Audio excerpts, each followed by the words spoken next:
Okay, so there's still no introduction for this, and I actually quite like it not having an introduction. My name's Thomas, and I am the host or main speaker for M.a.N podcast, Muscles and Nonsense. And today we have, so Fitch. I've always just known you as Fitch, but does Yeah. everybody call you that, or is it? Do you prefer Steve, Yeah. Steven? Everyone knows me as Fitch. Like nobody Okay, calls me Steve or Steven. If you call me Steven, and that means like I'm in trouble, because that's what my dad used to call me. So, yeah, everyone knows me as Fitch. So yeah. okay, so we've got Fitch here, and I have followed Fitch back from when I first started with VW Physique back in 2019. And we've also always just been kind of Instagram pals that have chatted back and forth. I did try and go back to figure out exactly when it was. I did go pretty far back on your Instagram as well. I don't know if we'll talk about that, but Fitch, if you could give a little introduction on yourself, maybe places people can find you, follow you, and a little bit about what you are and what your company is, that would be fantastic. Yeah. Legend. Well, first things first, dude. Really appreciate you having me on the podcast. I absolutely love these guest appearances. I really do. So I'm best known as Fitch. Steve Fitchet is my Christian name, my church name, and my Instagram. So I've just created a new Instagram the last couple of months, just because we've had a massive rebrand and a shift in direction in terms of like the coaching direction and the clientele that we work with now. But it's Steve_Fitchet_performance.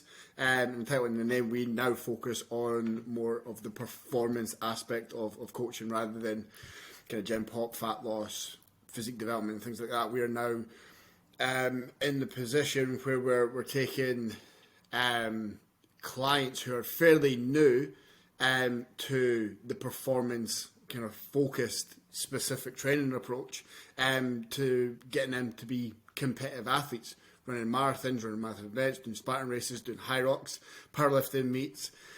The list goes on. So it's fucking pretty cool, man. It really is. It's pretty cool. So that's what we're doing just now. And the big reason for the rebrand is just my own personal journey has changed massively. I was a guy who had a decade, probably a decade of physique development, going from 8 stone soaking wet to a couple of times competing in men's physique.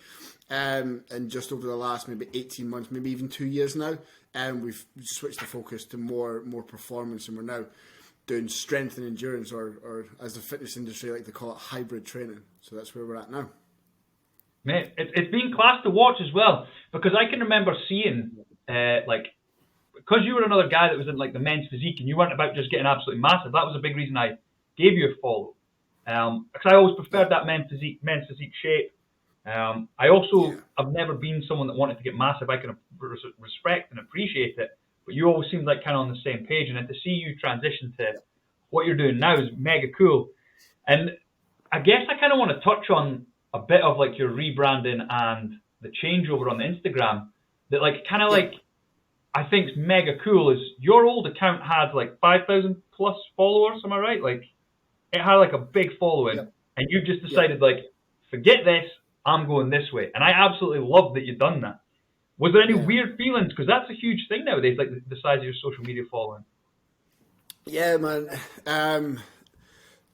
No. It was like I was kind of I was giving up something, like almost like a part of my identity, right? But it was a part of my identity that I was okay.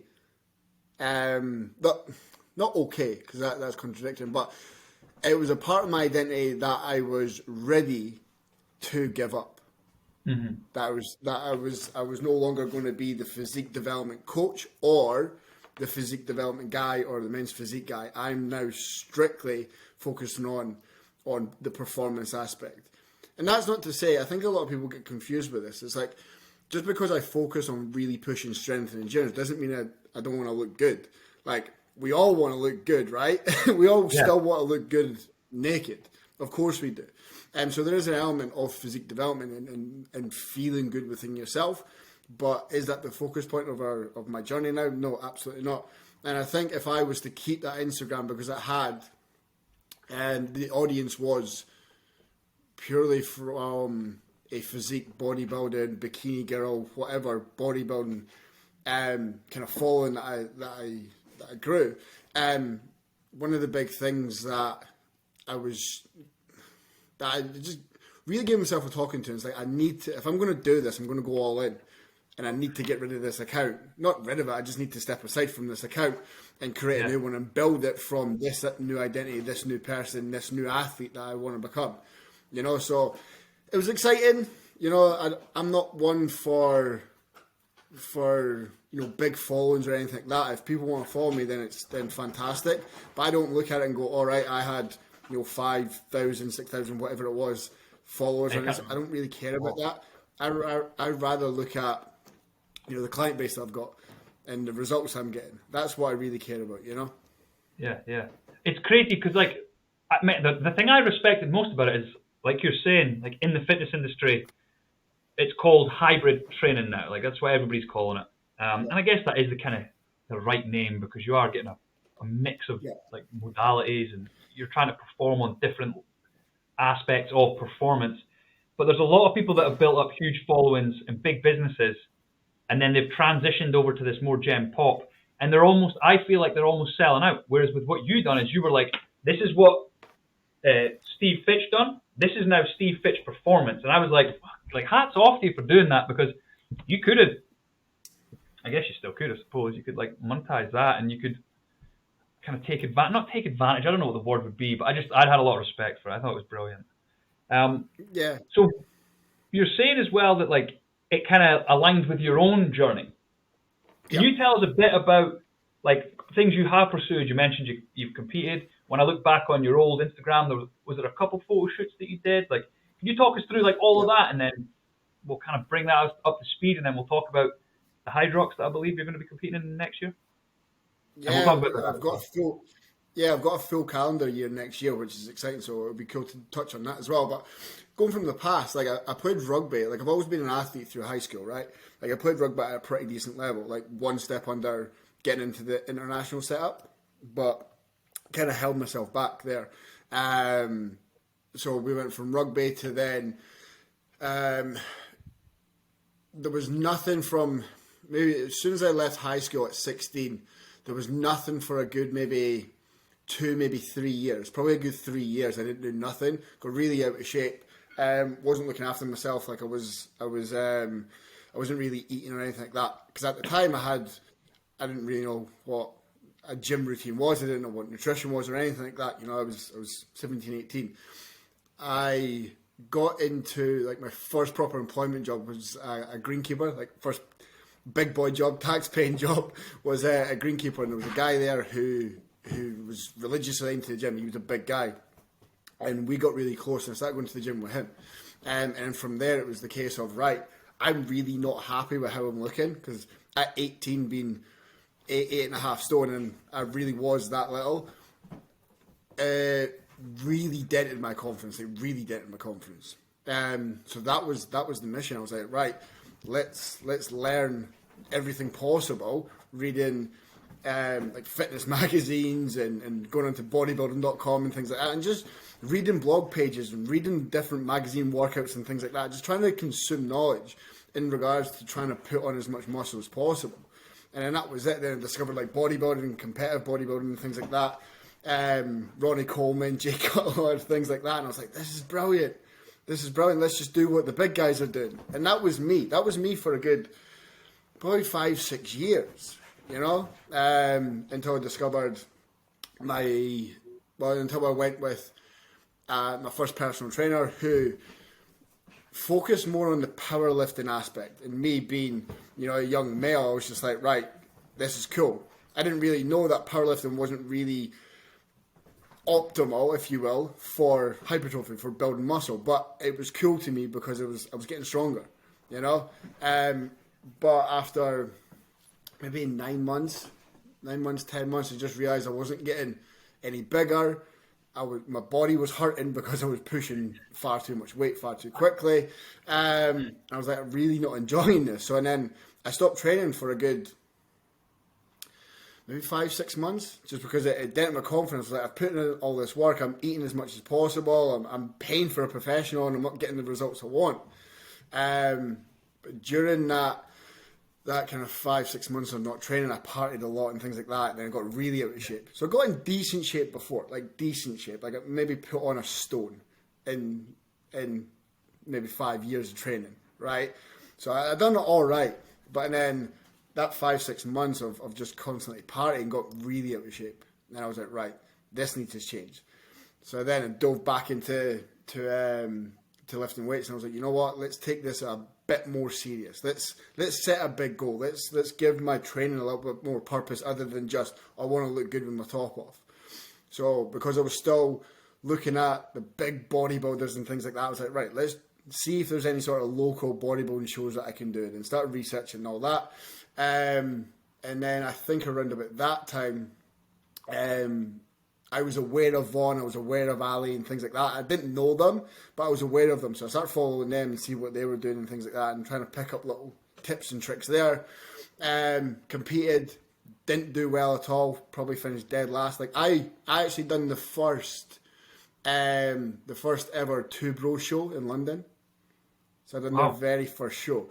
And we didn't know, because it was their very first show, we didn't know the quality. We just thought, it was going to be, it's just their first show. We didn't realise there was standards and things like that. And obviously it's an IFBB show now. And the guys that looked like they were Olympians, I was like, wow, okay, I'm way out of place. So probably finished dead last. And I didn't like that. I didn't like that not because I finished dead last. I didn't like it because I cheated the last month of prep. I just caved. I skipped cardio. I started overeating and things like that.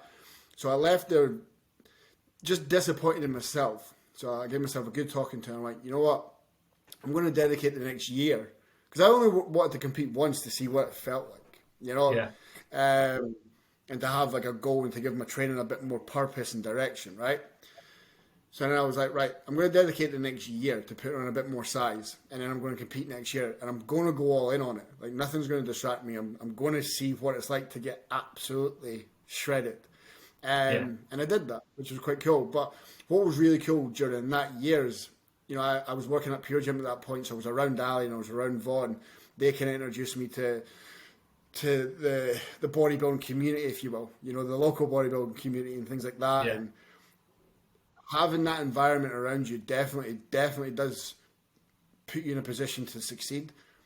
Because you're engrossed with that, and that's why I'm a big believer. And I always say to the clients, and I preach it on my socials as well, is that your environment will dictate the level of your success.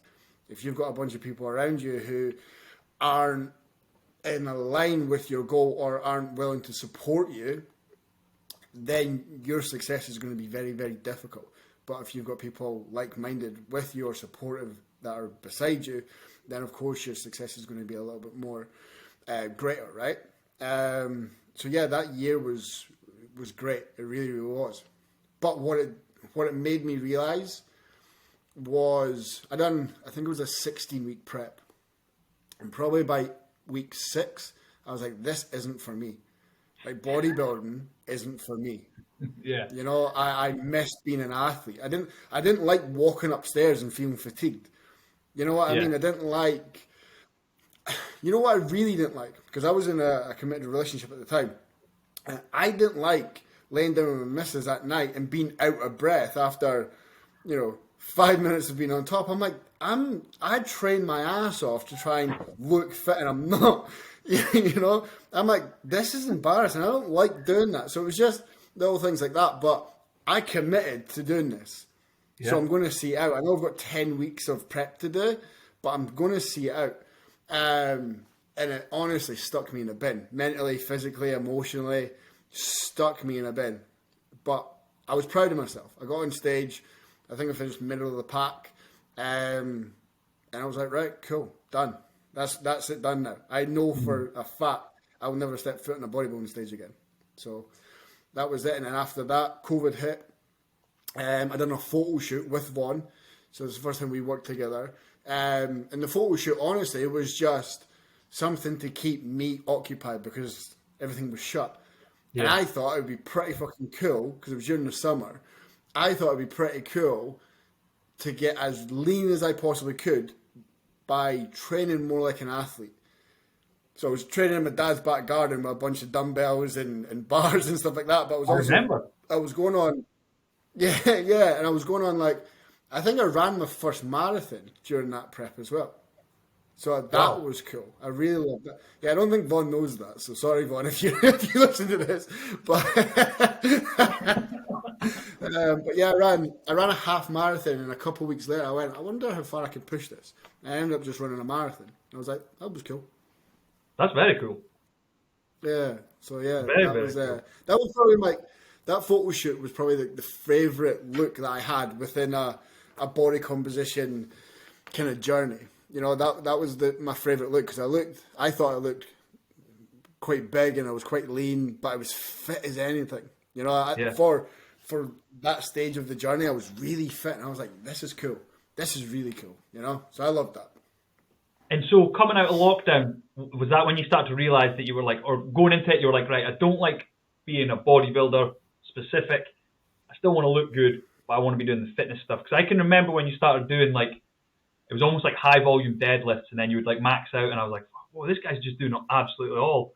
And then I remember, I don't know if, I think Vaughn had put something up about you being a CrossFitter, son, as if like to take the piss out. And I was like, and I can remember like when you were in your garden, because there was like the black, what they called, like for hanging out your clothes to dry on, like the posts like there as well. Yeah, you're right. Yeah. Yeah, I can remember seeing that and being like, fucking look at the size of him. Like, honestly, I did. I can remember that. Yeah. But I remember kind of like you were like one of the first. Well, I've got mates that do CrossFit, but you were like the first that I seen go from like I'm a strict bodybuilder to now that I want to like still look good and then still be fit. And is that then when you transitioned to work with Joe Parrish? Yes, I worked with Joe mainly because I knew Joe. Like I've known Joe for maybe like 6 years or something, 7 years now. So Joe was really helping like the business side of things. And then when I left Vaughn, I was like, you know what? When I done the photo shoot with Vaughn, and that was it. Like me and Vaughn knew it was just for the photo shoot, and that was going to be it. Yeah. So from there, I was just looking at what like Joe's clients or Joe's coaches were doing, and I was like, this is fucking sick. I want to be a part of that. And that was it. After the photo shoot was done, I was like, you know what? Let's reach out to obviously to Vaughn, and let's reach out to Joe, and that was it. You know, me and Joe got working together from a coach athlete perspective, and then from there it's just been, you know, the rest is history. You know. Yeah. I just want to go back real quickly. For people that are listening, because a lot of the people that listen to this podcast are just Gen Pop people. They're not. Some are into training, but not all of them. When Fitch is talking about powerlifting, he's talking about squatting, which is lifting weight on your back and using your legs more than anything. If we say like this, just for argument's sake, deadlifting, you are using a full body, and that's picking the weight up from the floor and just standing up, getting your hips underneath your shoulders. And then bench pressing, which is the exercise that everybody talks to and asks every PT what they can do. And that's when you're on your back and you press weight off your chest with your arms. I'm sure if you Google it, you'll be able to find them. Just for those people that are unsure. And then also this idea of hybrid training, that means, because normally in the fitness industry, people either talk about lifting weights or doing cardio, and they keep the things completely separate. CrossFit kind of allowed us to do that, and it's cross fitness. It's crossing them over. I see CrossFit more as its own sport now, as opposed to this idea of hybrid training. And I don't know if maybe that's just my perception or not. Hybrid training is almost like you're trying to get fit at running, swimming, cycling, sled pushes. I know you're doing things like that now as well. And then you also want to be strong, gain muscle. Whereas like CrossFit, you are doing a CrossFit workout as fast as you can, and it's like a separate sport. And if people do want me to clear that up a bit more, I'll send some links so people can see the difference between the two of them. Something that I definitely want to come back around to that you did mention a little bit on there, and I think you've done an incredible job with, is when you're talking about environment. And I think you've created a fantastic culture with your clients. Like everybody in your stories is celebrating PBs. Everybody in your stories is like, just hit this. What do you think, coach? Like they're excited to do performance. They're trying to perform and impress you. And I think that just the whole culture that you've created. What's been some of the biggest changes you've noticed from going from Gen Pop to performance-based clients? I think for me, dude, it's just the majority of my client base now, they're in a very, very similar or the same position. Their goals, their mission, their purpose within, you know, their training endeavors are very much aligned. Yeah, we still have people who are very, very new to training, like, as in like their first week in the gym and they're wanting to lose a lot of weight or things like that. We still have those type of clients, but the majority of my client base now, we all have performance-based goals, whether that's running your first 5K, doing your first pull-up, doing your first press-up, or if it's, competing in a powerlifting meet, running a marathon, being competitive in running a marathon, doing high rocks, being competitive in high rocks, things like that.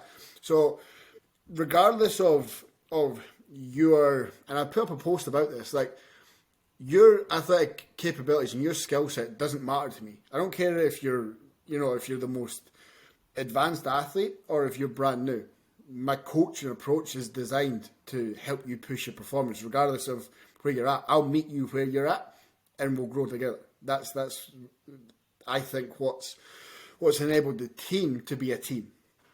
Yeah, is we're all respectful of the stages that we're at. You know what I mean? Which is cool. Yeah. Like, I've got some clients who would absolutely destroy me in a marathon. I've got some people who will absolutely destroy me in the weight room, and that's cool. Yeah. That's cool. But we've also got people who are very, very timid and are just building up the confidence to go to the gym when it's busier. Yeah, So we're all respectful. The main thing is it's a no judgment zone. Everyone can express how they're feeling at any given time within the team, and that brings people together. 100%. Because there's nothing worse. Well, take us, for example. Take you back to day one of you training. If you were going into a bodybuilding specific gym, that can be very intimidating. But the guys who are in the best shape and the biggest tend to be the nicest. That's 100%. What we've kind of found as well within the team, is the ones who are really pushing performance and got a lot of experience and whatnot. They tend to be the more supportive ones. It's the ones who are a little bit shy or a little bit more introverted. They're the ones who don't. They're the ones who will wait for everyone else to celebrate someone's success and then they'll celebrate it. They're never the first one to like or comment or to reach out. But that's cool, man. It's a cool thing. But I think when we talk about building a culture, it comes from you, comes from, the coach, making sure everyone's on the same page, making sure that the team morale is where it needs to be, making sure that everyone is, focusing in, that they're a part, that they feel a part of something. They're not just another number, or it's not just a coach-client relationship, it's a coach-client and team relationship that we've got. I think things like that are very, very important, Yeah, 100%, definitely. And is that do you feel that people are more enticed into the team being performance-based in your Gen Pop group? Because what I found with my Gen Pop is some people are mega into the gym, other people are just wanting to get that result, or they're just wanting to get to know how to do things better. So sometimes content that we share or talk about, some people are interested and other people are like, I don't really care about that this week. Do you find that more people are, it's easier to unite? I think it's just how you kind of, how the first interaction or the first couple of interactions go with a client, right? I think what's really cool is I'm noticing a big shift within the fitness industry just now, especially younger females, right? Apologies for the barking. Especially with younger females. Before, it was very aesthetics based. But now, females just want to get as strong as fucking possible. They think it's cool hip thrusting 3 times their body weight and deadlifting, 1.5 times their body weight, or even just deadlifting, going from a machine squat pattern to a freestanding squat. Females are loving that just now, and that's what I love to see. And what I've managed to be, what I've been lucky enough to do is showcase some young females who have went from struggling to Smith squat and only focusing on the leg press or a hack squat to then low bar in their body weight. Yeah. A low bar position, for anyone that's listening, a low bar squat position is like a powerlifting move. It's a more hip dominant squat pattern. So it's better for kind of hamstring glute tie-in. But that's been cool to kind of show that process. I'm like, oh wait, we know Anna. Anna's in the gym all the time. She used to leg press quite a lot, or she used to only do Bulgarian split squats, but now she's got her lad on her back and she's squatting it for like loads of sets and loads of reps.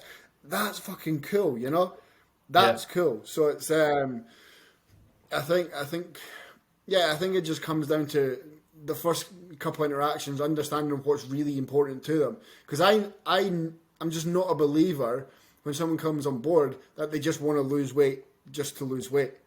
Yeah. There's a reason behind it. There's a deeper understanding. And the first conversation that we'll have, I'll be digging to get that deep understanding reason why you want to, start a journey, a health and fitness journey, and what that actually looks like and what that will actually feel like. Because, it's cool losing weight. Yeah, it's cool, like losing 2 to 3 dress sizes. That's fucking badass. But imagine losing that, but also being able to squat double your body weight. Like, then people are like, fucking hell, yeah. Like, I've got a client, Michael, who's a weight loss client, but his main priority is to bench press 100 kilo. And he got 95 two or 3 months ago. He got 95 and he got 100 off his chest. He just couldn't lock it. I was like, damn it. So that's his goal for the end of the year, is to hit 100, Yeah. End of the year. Go on, son. Go on, Michael. We're all behind you. Be close. Yeah. Mate, it's funny that you say that as well, though, about like the biggest dudes, the most successful people, like the best. That is definitely something that I've noticed in gyms, and it's a shame it's not put forward more. Like in 2019, when I was like the leanest I've ever been in my life, I remember like people were saying like, "Oh yeah, you're pretty toned," and I remember just thinking like, "Yeah, I am just toned." But there was 2 guys, like one of them's like world record bench presser or something. I don't know what he's got. Like he can bench like 255 kilos or something like that. Like it was, honestly, Nick and Mike, like these 2 guys are like full-time powerlifters. They are gym rats. And I remember I took my top off in front of them both, and they were like, "You look unbelievable." And that was the first time I was like, "Oh, do I? Like I am actually doing pretty well with this." It's crazy. It is a shame that like not more of like the best and the biggest in gyms like jump on a camera and say, "Please come along," for their own benefit, because they probably want to show off to you, and because they will be welcoming and like try and get you involved in what they're doing. It is a shame. Mm-hmm. Do you find that like slowly within your culture, I go through, my bunch go through spells of this. You will have people that are like lower levels asking for their opinions, or do they feel that they normally just come directly straight to you? Mm-hmm. Wait, say that again. Sorry. So do you find like in your group chats or like Facebook pages, do you find lower level or like intermediate or introduction clients are actually asking questions to the more advanced members of the team that you've got? They don't go off their own back to do it. They tend to be a bit more introverted, and they'll. So, for example, if we'll have like John, for example, John's 3 or 4 months into I think he's about 4 months into the coaching process, but he's 50-year-old and he's got close to a 500-pound deadlift. Like he's a monster. Wow. He's a monster, right? So we're going for British titles like next year. That's our aim, right? But if he puts something in the chat regarding nutrition, regarding a lift, regarding a question or something like that, or just he'll put a question to the team, just be how are you coping with darker nights after work, getting motivated to the gym? Yeah, a lot of the more beginner, intermediate, newer kind of clients, they'll wait for people to answer, and then they'll put their input, or what they'll do is they'll send me a message, or they'll wait until we're on a call, and that might be 2 weeks later, but they'll wait until we're on a call, then they'll bring it up. "Oh, I'm struggling with this. I know John put it up in the group. I just didn't want to say it." I'm like, why? If you're struggling, then this is what the team's there for. You know what I mean? So it's little things like that. It's just making them aware that it is a judgment-free zone. But a lot of people still think, because of their own internal conversations and their own relationship with themselves, they're just like, well, I judge myself, so of course people are going to judge me. You know what I mean? Mm-hmm. So it's just making them aware that fucking nobody's going to judge you. If anything, we're judging you for not reaching out. You know what I mean? Yeah. So you make that the bad thing. You make that the bad habit. You say, listen, reaching out and asking a question is what we do here. Yeah. If you're part of this team, that's what we do. and they're like, all right, okay. So it's just drip feeding them in. You know, getting them to just say hi, how's everyone, can be a massive thing to some people. Yeah.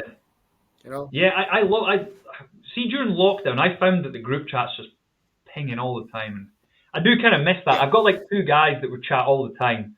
I don't know if they were just bored or I don't know. Do you know how there's some people that are just mega into it? Like you and I. Like I bet we could talk about training for the next 2 days if we wanted to. Like we could definitely do that. We're about it.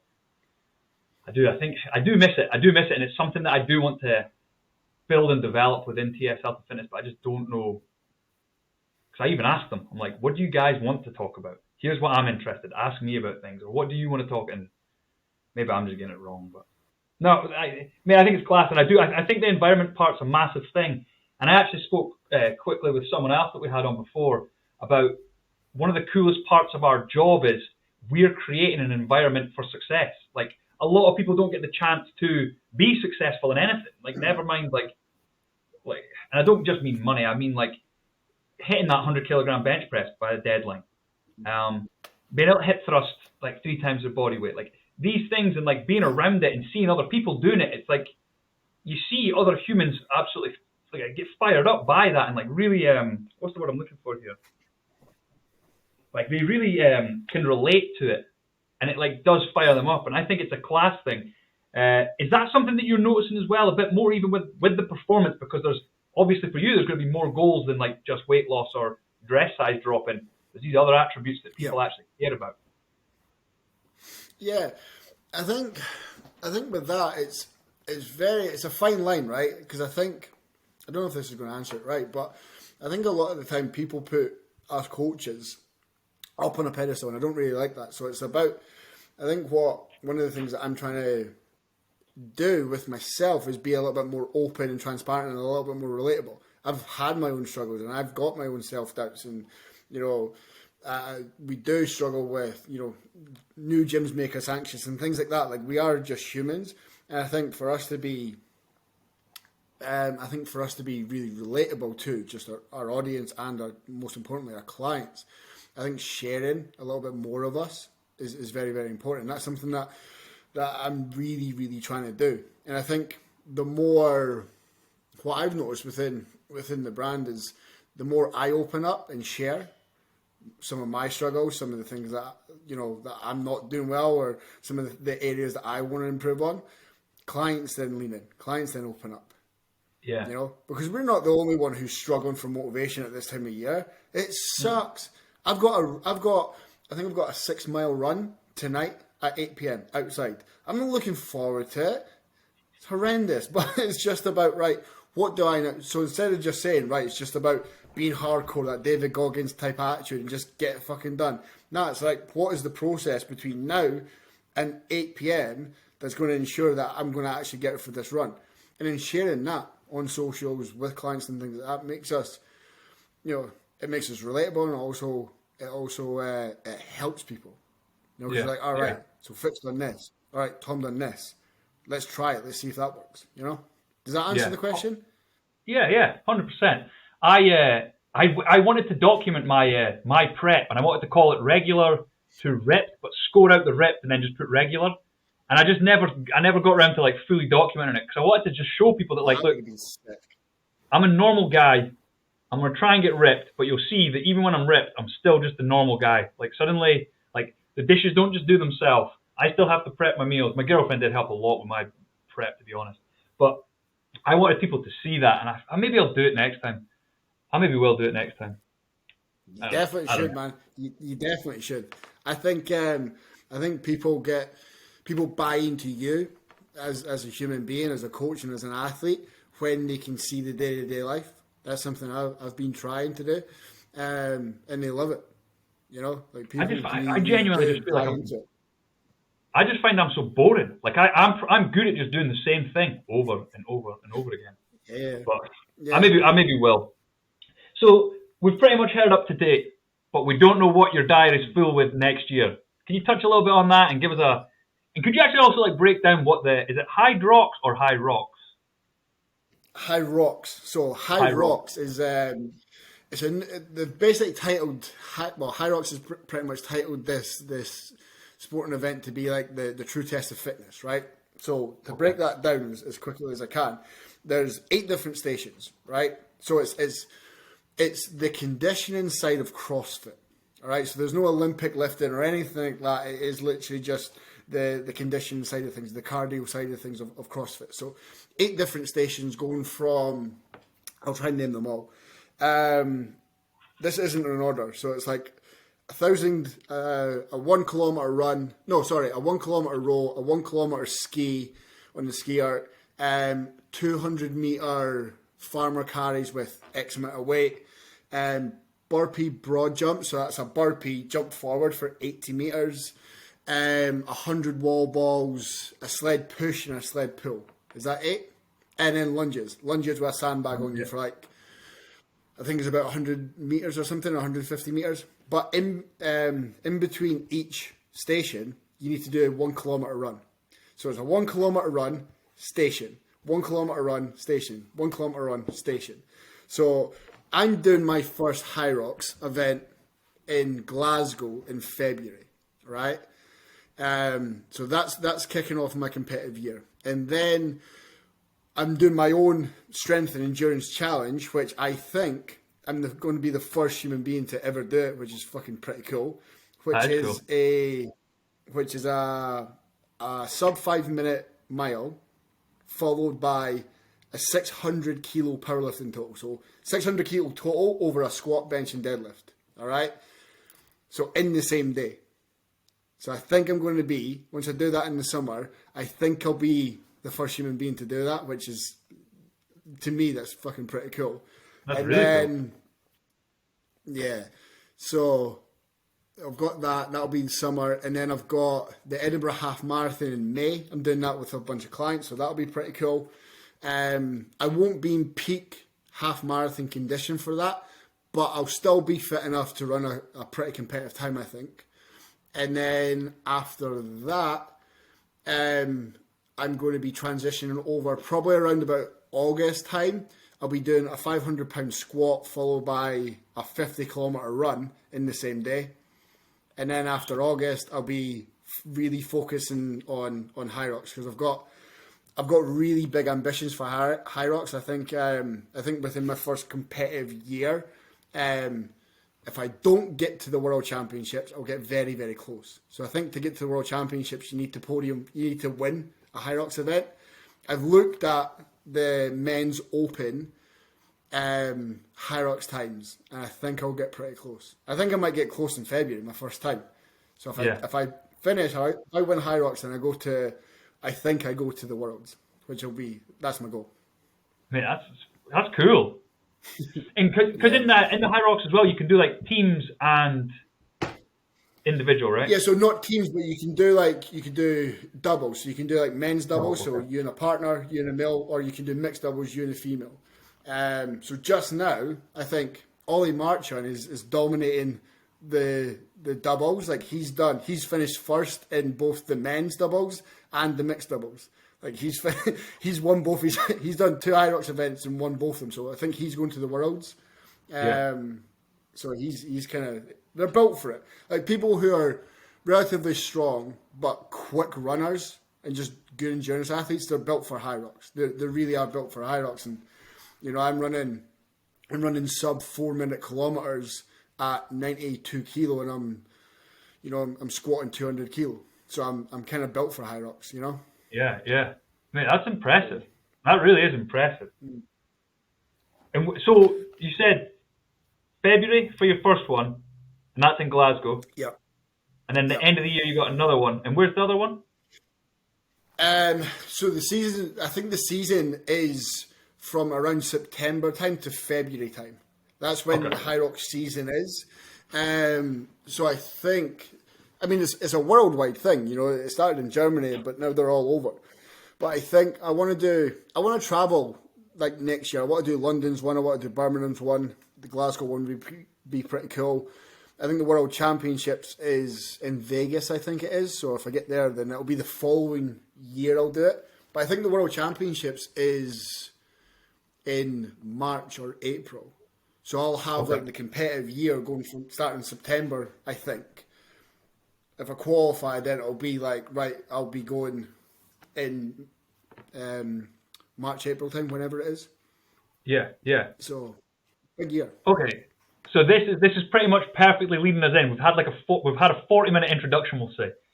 This pretty much leads us in because, like, when I got in touch with you, I wanted you to come on and talk about doing hard stuff. And you mentioned Goggins earlier on, and I almost see you like a Tayside.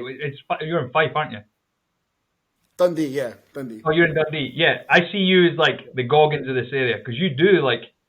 Do you still do like your sea swims and that? Do you still do? You still do all that? I've not done one in a while, but yeah. You're always doing hard stuff. And I wanted you to kind of come on and talk about it. And you mentioned there, like, and I think this would be a great thing to really get into, is like, we do struggle with motivation, but like hearing and seeing some of the stuff that you do, I would love to know what like your mindset is to getting yourself to go for a run at 8 p.m. and push yourself to the level that you do. Right, okay, so this has changed over the years, right? This has changed drastically over the years. I think what initially drove me when it came to like bodybuilding and just sucking up a contest prep and things was just ego and the fact that I told people, so I didn't want to be deemed as someone who said something and never done it. I don't like that, right? But as I get older, as I mature and things like that, the opinions of others doesn't really fuel me, doesn't really drive me, right? Of course, I still want to be a person who can be in a position to motivate and inspire others. Of course, right? That's always going to be cool. But I think for me just now, over the last, this isn't something I really speak about often, but I'm more than happy to speak about it now, is over maybe the last year and a half I've really struggled mentally. Like my mental health has taken a massive dip, depression, etc. We're not going to go into too much, right? But I've just been in a really bad place. And what really drives me now is I'm so fucking incredibly grateful that I get to do what I'm fucking passionate about doing. And that is having the ability and the availability to really push performance, to really see what I'm physically, mentally and emotionally capable of doing. You know, doing the hard stuff. You know, squatting 200 kilo after I just ran a half marathon, like the day before, isn't easy. But I love stepping up to that bar and going like, right, this is the load that I've put on the bar. This is what I need to hit. Fucking game time, let's go. And it's just that internal conversation with myself. If anyone who's listening to this struggles with any mental health, you know the internal conversations that you have, 90% of it's negative. You sitting over, well, for me, I sit and overanalyze, and it's never a good, productive session of analysing. It's normally negative self-talk, so I need to catch myself doing that. But the one time that I can just be free with unbelievable confidence is when I step into that identity as me as an athlete, and I'm under that bar, or I'm running a track session, or I'm doing my 15th fucking, 30-second max effort sprint on a treadmill. You know, it's just my thoughts become so direct and so productive. And it's no longer from a place of, you're a piece of shit, you're not capable. It's like, it's just this mental confidence and belief within myself. It's like, you've got more. Let's fucking go. You know, and it's that kind of productive self-talk. Anytime I step onto a track, anytime I step onto a field, anytime I step under a bar or over a bar, or anytime I'm running, a half marathon or a marathon, it's that productive conversation that I'm having with myself. So that's what really drives me now. And it's being aware of that. Yeah. Being so aware of that, and being grateful for that. You don't need to rely on motivation, because it's not the only part of my day that's fucking great. Don't get me wrong, but it's a part of my day that's solely for myself. I run my own business. I'm a sole parent to probably the most energetic dog you'll ever meet in your life. She needs constant attention. I've got a team full of clients that constantly need my attention, my efforts. So training for me is for me. Nobody else benefits from me training, and I fucking love that. So when energy is low, when my mood is low, when I'm tired, when I've not slept that well, when the dog's been sick, whatever it is, I don't need to be like, right, well, I'm not in an ideal position, so I'm not going to do it. I'm just like, right, now I've given everything to everybody else, now it's my time. You know? So I think when you become aware of what training actually means to you and what it does for you, motivation isn't really a thing. It's like, right, let's fucking go. Yeah, totally. I love that. Someone actually recently said something, I don't know if it was on Instagram or that, and it was about like motivation isn't even a real thing. I can't remember who it was. Mm. I always find that like my motivation's normally like rock bottom before I go to the gym. But it's like the second I step in, I'm like, right, we're here now, let's get after it. And then it's funny as well, like someone was asking me the other day in the gym what I say to myself before I go into a set and before I like lift like PB something or go to failure.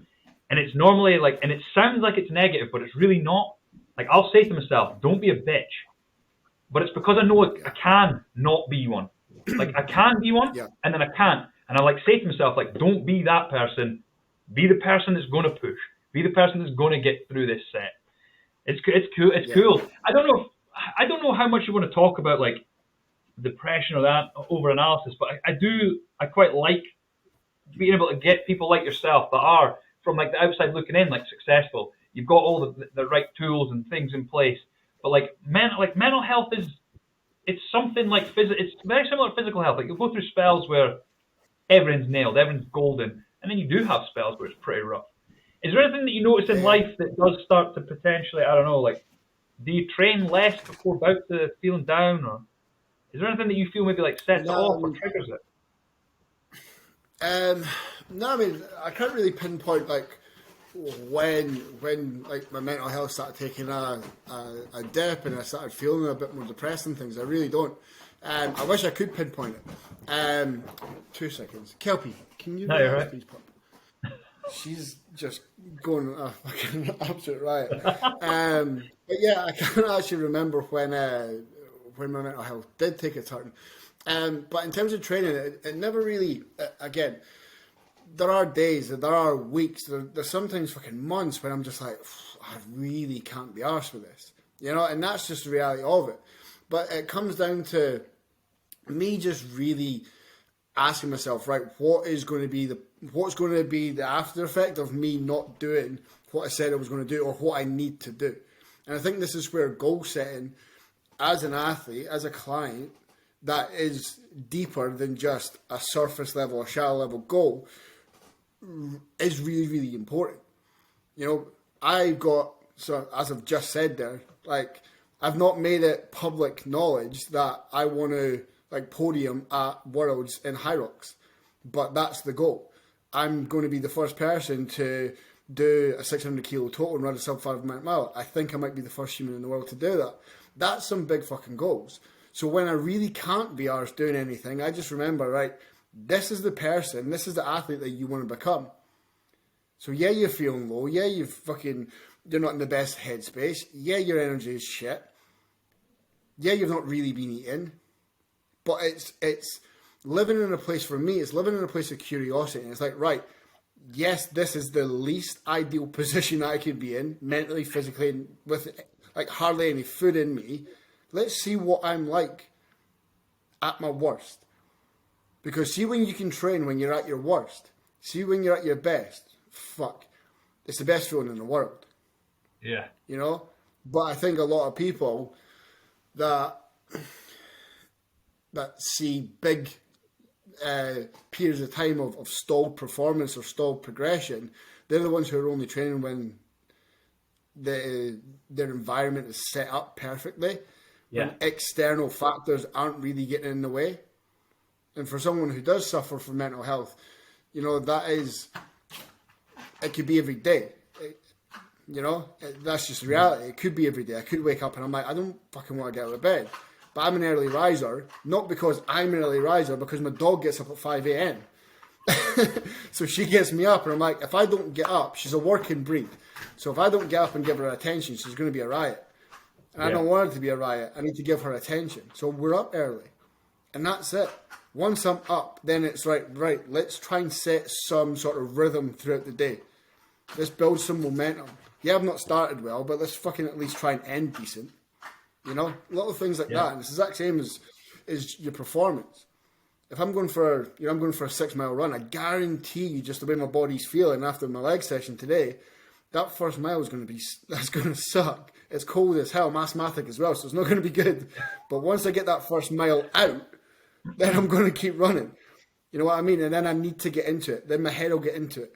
Then my body will start getting into it. So it's just about, you know, asking yourself, like, that place of, right, yeah, I'm not in an ideal position. But if I don't do what I said I was going to do, how's that going to make me feel? And it's that old saying, it's like you never regret training. Never regret training. No one leaves the gym being like, oh, I didn't do that. You never do. You never do. You know, and training doesn't even need to be a full session. No. You know, if you've got a 3-kilometer run, but you get out for a kilometer, guarantee you'll feel good.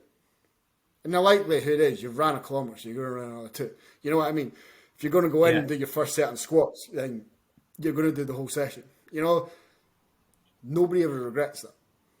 So anybody that is listening that's followed me for a while, I also did not pay him to say that.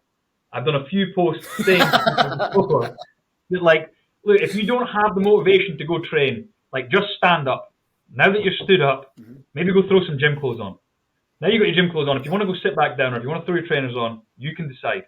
And normally once you're saying, and I think that's a great thing as well, and I think that's something that whenever I start to feel like blue or glum, like gloomy or like things aren't going well, I'll try and get momentum. That's my goal. My goal is like, right, get momentum. It's not get back to where you were. It's not like, let's start something. It's like, it's just like, just take that little first thing. Do one thing. Like today, I woke up, I was out on Saturday night, pretty boozy. Don't feel fantastic still today. But I said to myself, like, right, just go do one thing. Like, go post those letters that you need to.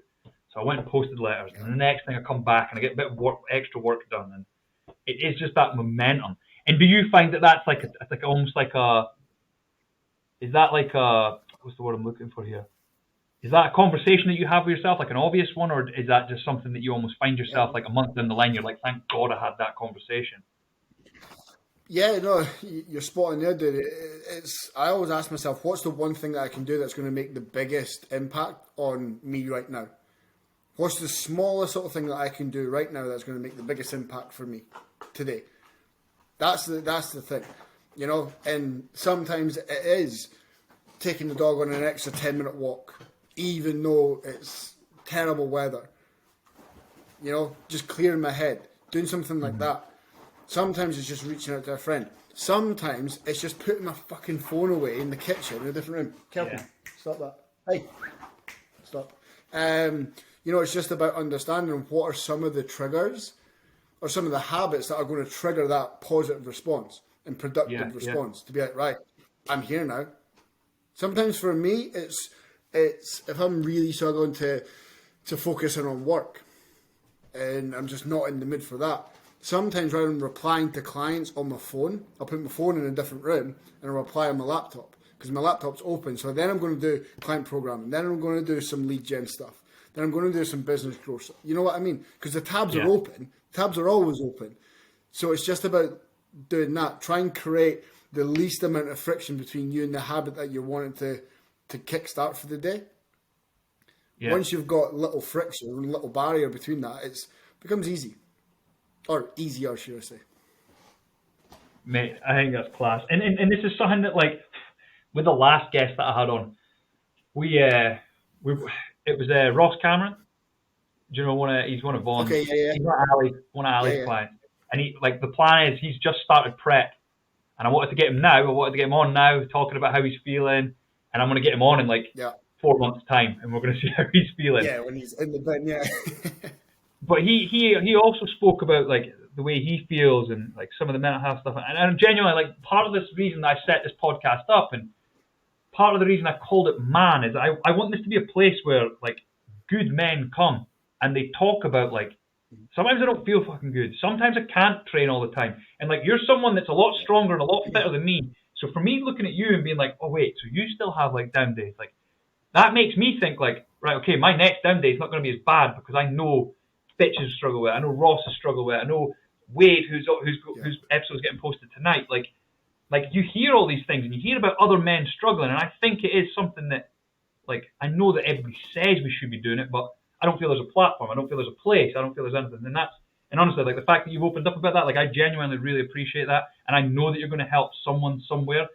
Hopefully they listen to this and they hear it and they're like, shit, I know that Fitch lad. I've seen him do that sub 5 minute mile in 600 total. Like, Jesus Christ, he is Captain America, and he's a man, and he still has bad days. Like, and I do, and that's why I want this to be, and that's why, like, I kind of poked a bit more. But I think you're similar to me, that it's like it just catches you, and then like a few weeks or a month's gone by, and you're like, do you know what? Actually, I've not been feeling good, and then it's you almost like realize that, like, right, okay, there's someone needs to give, or you know what? Actually, I've not been looking after myself. That's what I also find as well. Like, the start of this year, and this is maybe something we can discuss. Start of this year, I was trying to find how to live like what's now normal and pretty much unhealthy. Mm-hmm. I wanted to live like that, but get in better shape. So I decided that I was going to start, like, not really caring about what I eat over the weekend. I'm going to drink a bit more over the weekend, and I'm going to see how Monday to, like, Friday afternoon is impacted by that. And what happened is I just kept doing it, fell into a routine of it, so it was no longer like an experiment. It was just my life. And I was freaking miserable. Like, I was genuinely miserable. And and it's good to be able to come on and, like, hear other people in similar situations. Like, I don't know if you've listened to a couple episodes ago. I had Dr. Fraser Smith, he's done a TED Talk or a TEDx. Wow. And he came on and spoke about, like, the male identity crisis. He's a genius, and I'm gonna definitely get him back on. But I think even like us both opening up now talking about it, I'm hoping that makes it more normal for blokes to be able to say, like, actually, I'm going to message Tom, I'm going to message Steve, I'm going to message someone and say, I know exactly what you're saying during that episode, that I'm not feeling like that as well. Yeah. So you're saying here... I think... On you go. No, you go. I think it's just... It's tough, and this isn't like, oh, it's tough being a guy, because I don't like that argument of, like, this whole debate that's going on in the world right now. Is like, oh no, it's tough being a woman, it's tough being a guy. It's fucking tough being a human being, right? But it's very, very tough just now to be, as a guy, to be as open and honest with their feelings, and to almost admit, you know what, mentally I'm not right. Mentally, I'm not in the healthiest position. It's tough to say that, you know, and this is why, you know, I don't speak about it, you know, and just because right now it's not something that I'm 100% comfortable doing. But again, leaning into that kind of, right, there's going to be growth from talking about something that you're not necessarily comfortable speaking about. So yeah, I think the more people do it, more people, men and female, do it, the more the conversation is going to become normalized, you know, because just now it's almost like,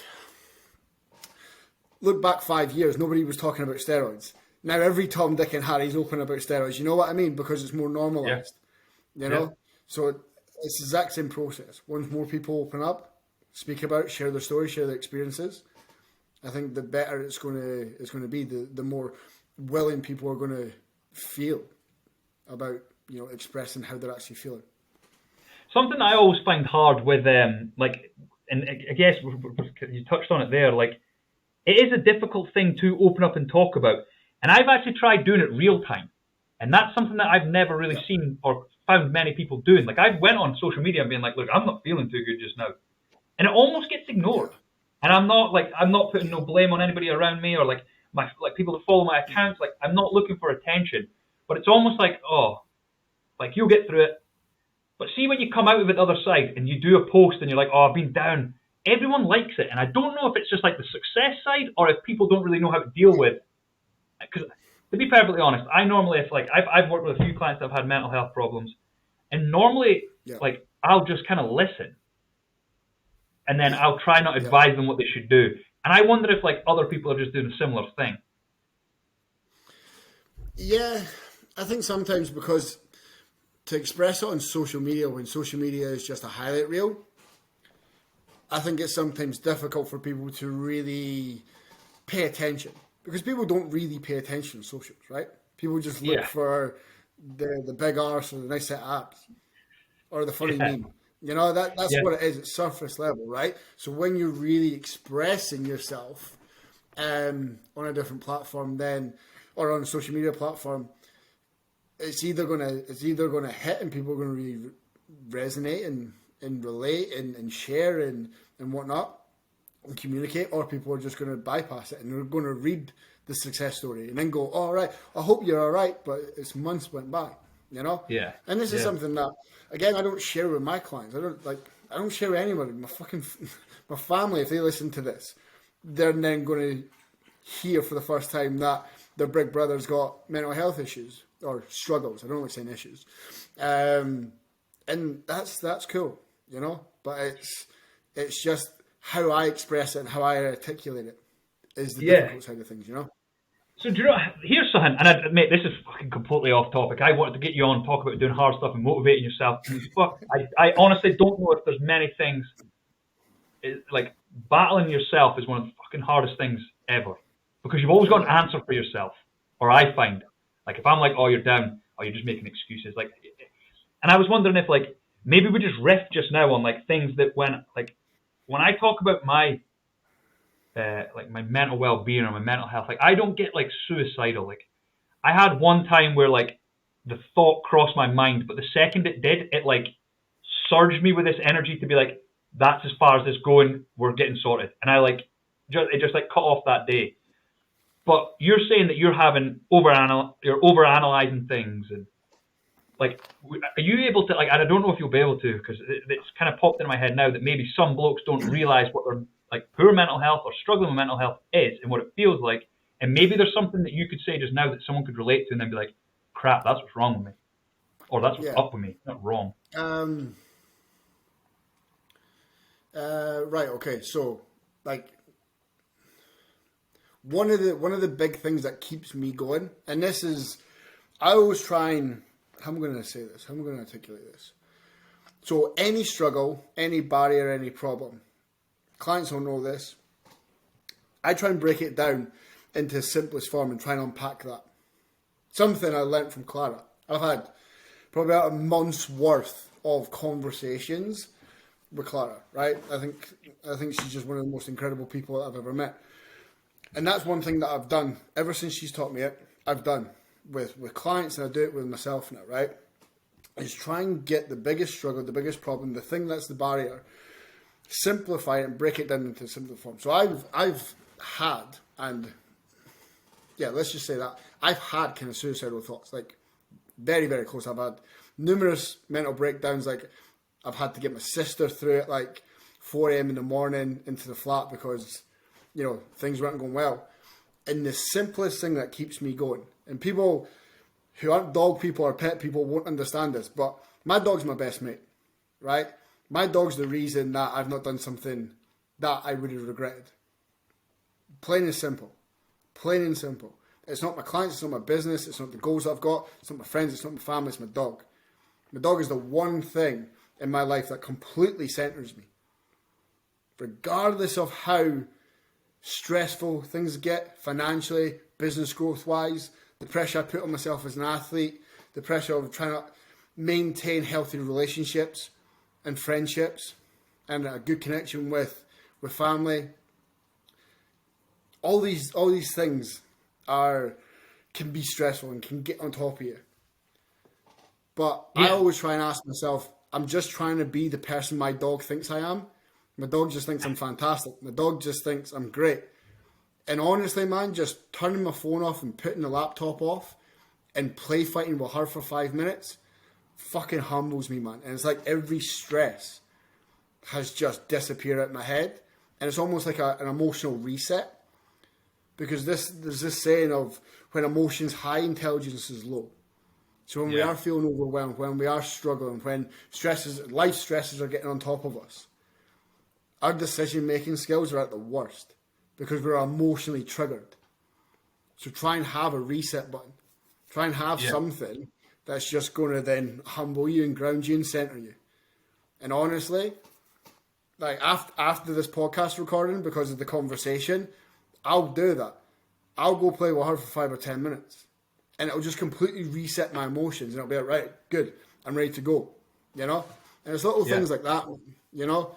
And for people who are struggling, it's just having, it sounds a bit cheesy, but it's just having that big external reason to be you, to still be here, to still operate at your best, to still make progress, whatever it is. Yeah. You know? Yeah. If you're struggling for that, get a dog, because it's the best thing in the world. You know what That's I mean? not professional advice. That is not professional advice. The dogs are not just for Christmas. But there is, again, I don't know enough about it, but like therapests, I don't know if you've ever heard of that. Like they use pets and animals for therapy. Again, I'm not an expert. I do just read and listen to a lot of things. But like there was a couple things in there that you touched on that I can totally relate to, like the pressures that you put on yourself as an athlete. I do the same as a man. Like how can I be the best man I could possibly be? How can I like be the best partner? How can I be the best son, the brother? I try and put those pressures on, and then sometimes what I find is like it flips into like a negative, like you're not good because of this and this and this. And you listed off a bunch of things there that I do think that maybe young men don't realize are like mental health like issues or struggles.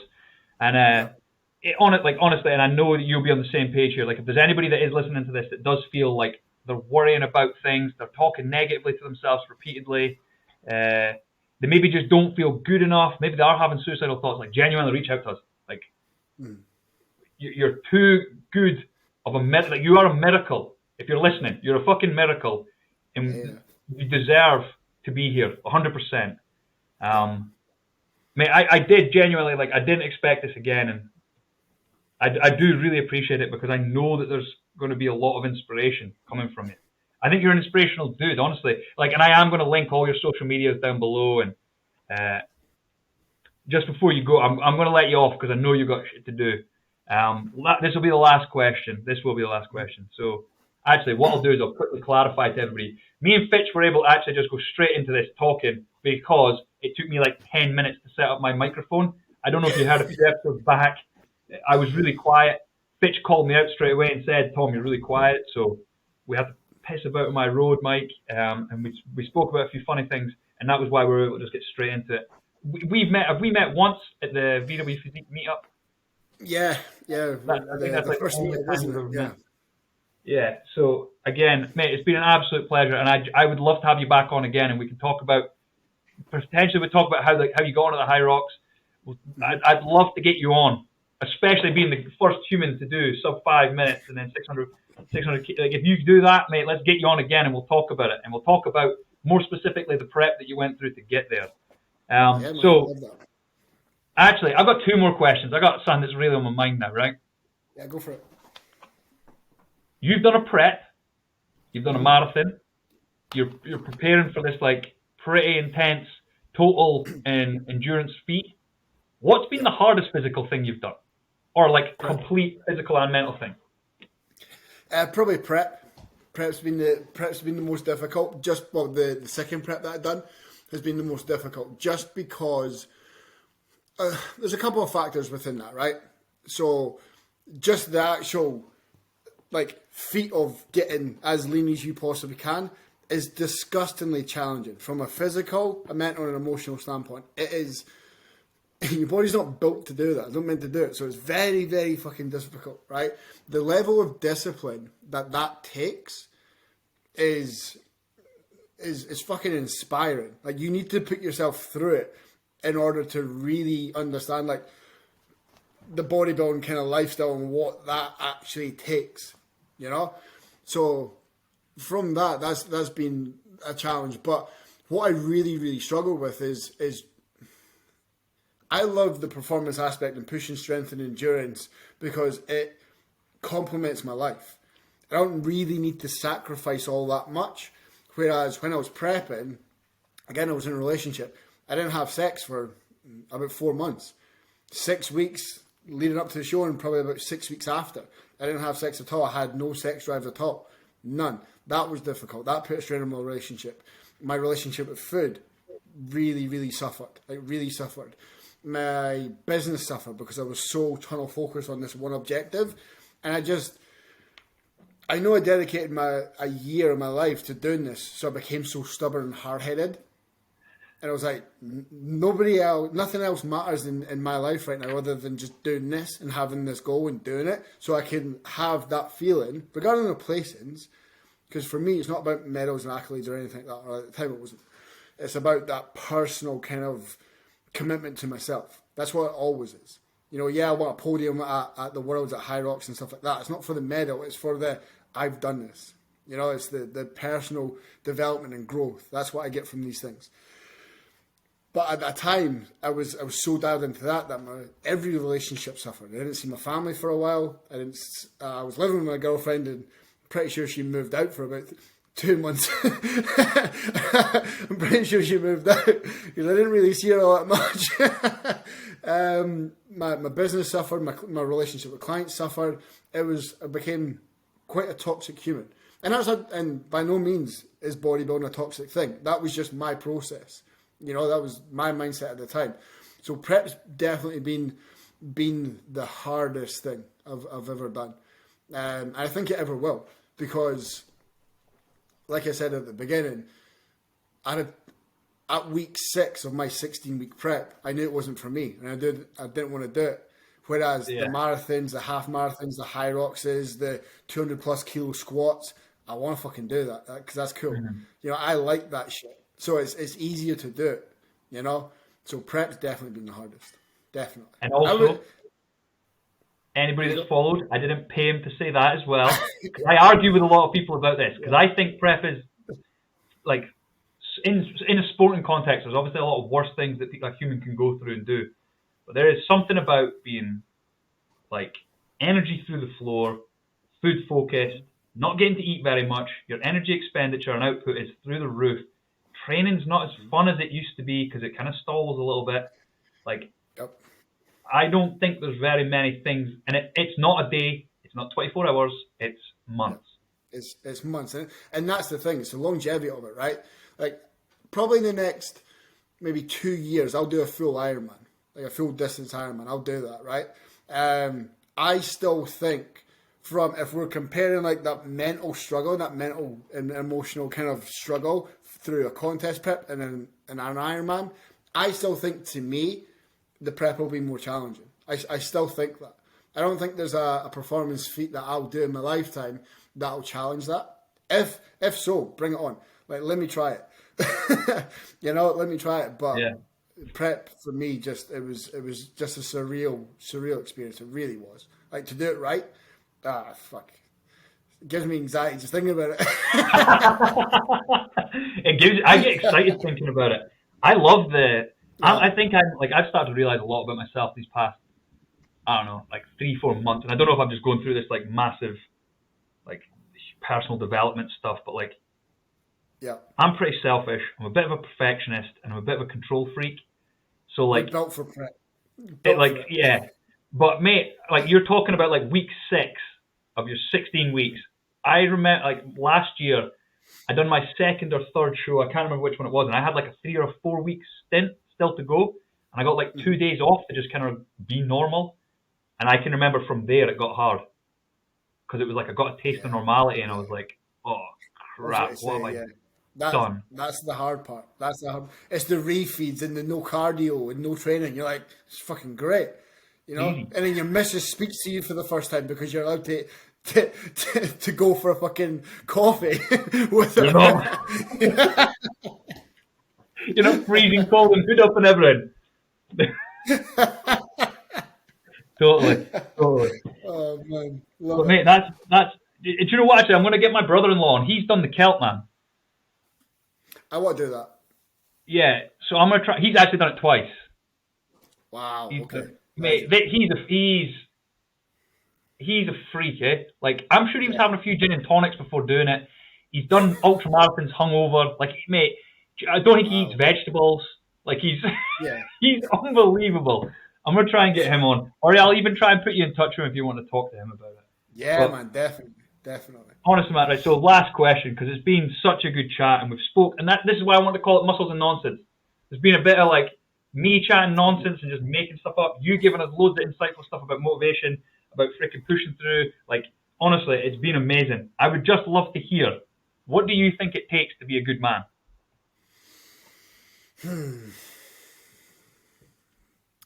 So you asked me this before we hit record, and I've still not really given it much thought. What does it take? This is a big question, man. Like a big question. What does it take? There's no wrong answer. Yeah, I know. I just don't want to say something that I don't mean. What does it take to be a good man?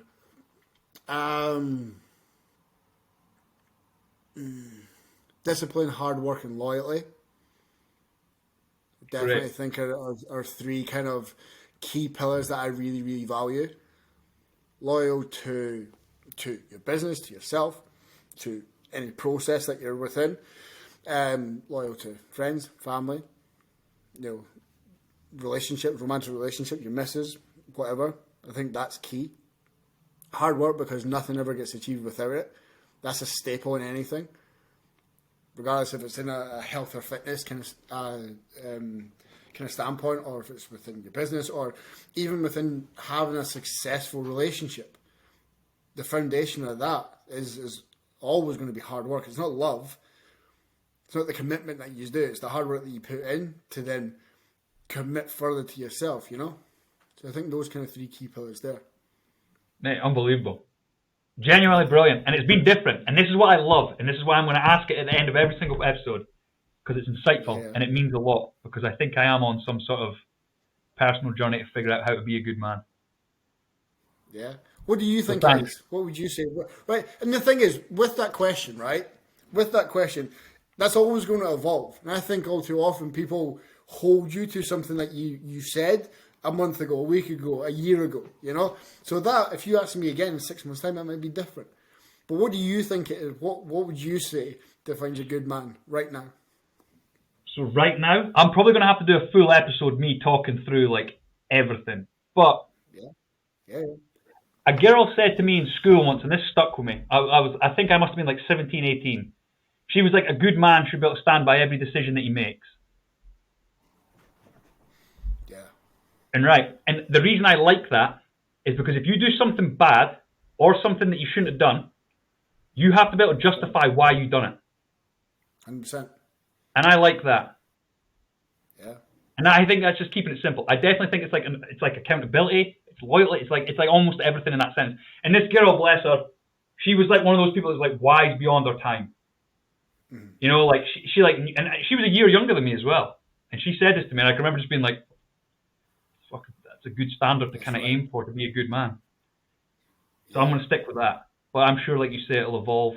The answers that everybody keeps giving each week, it's totally making me change, and it's making me think about more things that I do. So hopefully, it's what we do podcast, isn't it? Is to connect and to grow our own kind of thought process, isn't it? So yeah, man, I love that. No, I do. And mate, I've loved having you on. It's been brilliant. And this is the thing I love is this ability to just connect on this. I don't even know what sort of level it is.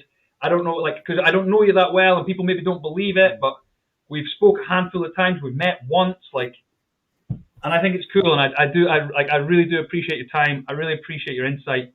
I will put everything underneath to follow Fitch, because genuinely the training highlights that you put up of yourself and of clients are very, very inspirational, and I love seeing them. Your stories when you're walking the dog. Again, all powerful, insightful, motivational, inspirational, all those things. And I think people should follow you to get that from you. But thank you so much for coming on, man. Honestly, I really, really appreciate it. Thank you, my man, for having me on. It's been great. I think we should do a return leg on my podcast. I think that would be fucking sick, man. I think that would be good. Mate, Dave, I'm 100% up for it. Right, Fitch, I'm going to get you off. I will speak to you soon. Enjoy your run, and thank you again.